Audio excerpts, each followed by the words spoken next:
Got another Nintendo Switch here that does not power on.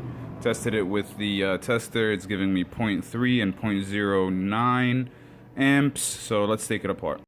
So we got it disassembled over here. Gonna check for all the signs of damage that are normal.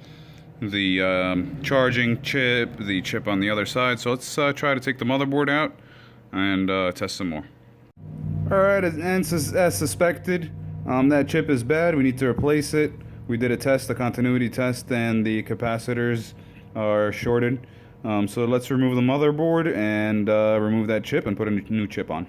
Alright, so we got the motherboard out. Let's remove this chip right here and replace. Alright, so the chip has been removed and the site has been prepped. Let's get the new chip. New chip installed. Let's put it all together and test. Turns out that it's the video chip that's burnt out, and I don't have any video chips, so I will have to make a part 2 for this one. The long-awaited part 2 of the Switch board repair. We removed, in part 1, we removed the charging chip. However, the short is still there, so we're going to remove this chip right here and replace. So the chip has been removed, and now it's time to put on the brand new chip. Alright, so the new chip is installed. Let's put it back together and test it out. Let's see what happens.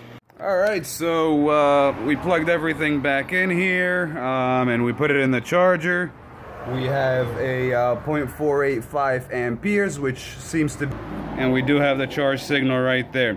So I'm gonna consider this one a Nintendo Switch fixed. Yeah, till the next one.